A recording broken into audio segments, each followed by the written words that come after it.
Welcome back to the bonus question, episode 72, karaoke host Q&A. I found a picture online, scared the shit out of me. Talk about being scared. It's not a horror movie or anything, but this scared the crap out of me, this picture. And I'm going to show it to you guys, and we're going to react to the photo that I show you. I mean, because you already saying you found a picture online is scaring me. Well, I know it's not like anything horror. I mean, yeah, you shut up. I'm not going to explain it. I'm just going to show you. All right, here we go. This is horrifying to me. What would you do in this situation? Except that my death was imminent. Yeah, I'm on Team Grab a Cinnamon with this surfboard. one. I know that Cinnamon would run. So Cinnamon ran a does week the ocean have genitals? That is the best answer I've heard all night. And you know where I'm gonna go from there. I'm grabbing a where I'm at. surfboard and surviving as long as I can through that shit. Are you kidding me?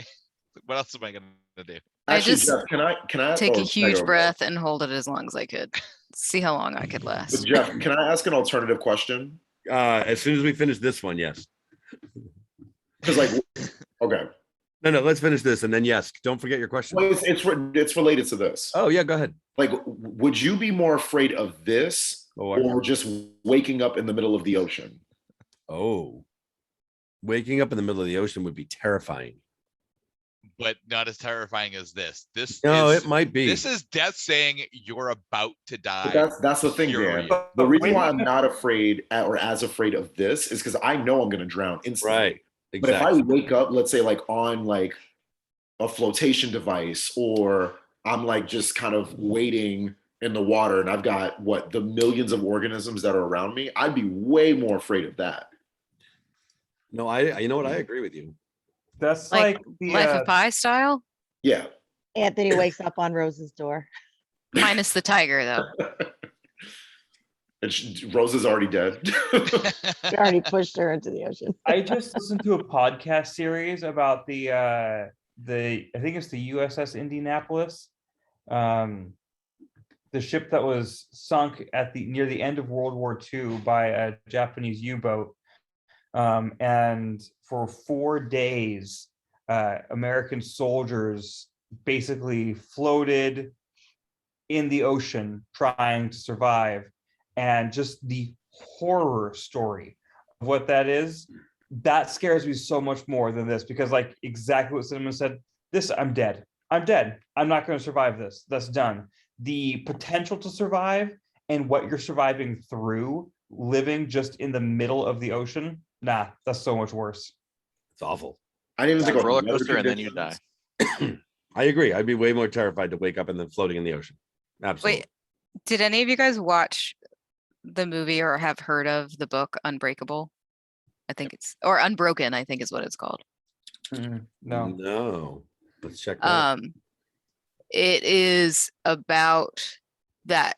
Well, part of the book is about that situation where it was these soldiers found themselves floating in the Pacific Ocean. Oh. Yeah. And we're doing that for during World War II. They ended up doing that for a very long time. I can't remember if it was 47 days. 47 days, just alone. And well, not alone. He was with a few other soldiers, and he was describing about how since there's literally nothing for you to do, that your brain just kind of gets freed up. And so he actually learned a new language in a week because he literally had nothing else to do. I can see that. Yeah. Damn. But Is this the 47 Unbroken, a days. World War II story of survival, resilience, and redemption? Yeah, it's one of the few books that actually made me cry. It's so heart-wrenching. But did they eat each other and describe it? No, they were picked up, I think, by the Japanese and became POWs after that. That's not good either. That's not. Mm-mm. No, anytime you're trapped somewhere, or even worse, in the middle of the ocean, just floating. Movies like that, I almost, those are scarier to me than any horror movie, because it's I can't It's like the one out in space too. I couldn't even watch that one, but that's different than the ocean. The ocean is just fucked up because I don't know. Eventually, you might find something. You might never find anything. Just floating out there. The ocean's huge. Like it's so big, so scary. And I love cruising. Like I love going on a cruise, but and if I start thinking about the cruise too much, though, you're like this tiny little ship on this big ass fucking ocean.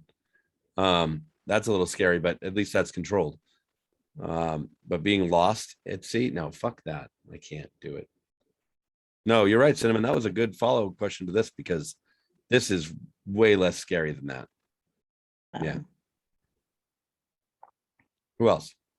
That's what I'll This think is when just I very see this. I'm gonna be like, you know what? It could be worse. It could be worse. Yeah. It's a big giant ass wave. So what are you gonna do if you see this? I'm just gonna fucking lie down, be done. I might shit myself, but then I'm just gonna accept it. Change my mind. Actually, I'm gonna grab the first flotation device I find and just hold on for dear life. So I'm I saying mean- surfboard. Here we go. Woo. Yeah, I mean, one of those little kids has to have a life jacket. Just grab it from them. Punch him in the Grab face, the take whole it. little kid and just Or say the you're trying to the thing save from them. the lifeguard tower. There's a lifeguard tower down there. There is, I see it. Yeah. I'll just grab one of those things. Is an umbrella there too? Like, I don't know what that does, but you can just hold it over your head and hope you don't get wet. I don't know. I do. I see a couple of umbrellas. Yeah. No, that's fucking. I saw No, that. I would have, Go ahead. no, I was gonna say, I would have paid attention to the tsunami warning and gotten away from the coast. The moment the shore pulled all the way out by like a half mile and just ran. Yeah. Yeah. But how long does Right. it take for a This tsunami wasn't a warning to be surprise. issued? And I then They mean, knew I this don't was believe this coming. is. I don't believe The this is tsunami- real either. Right? This is not real. 100. That's What somebody 100% made, but Photoshop. yeah. Tsunami warnings are pretty elaborate. You have about a 10-minute window to run away. The shoreline itself, especially on beaches, they will pull out close to a half mile before the whole wave comes in. When the wave comes in, it is huge and quick. Don't get me wrong, it's like fast moving, but you have a warning of at least 10 minutes to get the fuck out of the beach. So it doesn't freeze like this and just let you look at it for a minute. you take stock of what's Yeah. happening. I assume. A very considerate wave. Right. Right. It's It like, wants hi. to get it wants to have its own Instagram post. It's got to pose for a second. Right. Yeah. Yep. Sunset heart hands. Let's go. Well, that was that. That was a good one. I actually thought that was gonna be quicker than that, but that was good. I'm gonna stop it there. I'm not gonna go to the speed bonus round because we don't need to. We had a great conversation about this giant fucking wave and being stuck out in the middle of the ocean. So that is the true end of episode 72. Karaoke host Q&A. Thanks for watching. Thanks for being here. I'm gonna stop the live stream. I'm gonna stop the recording first. Actually, I like to stop the live stream last, so the live streamers get the most. Get the most out of this. So say goodbye to the recording of the bonus question. Bye, recording. Recording of the bonus Bye. question.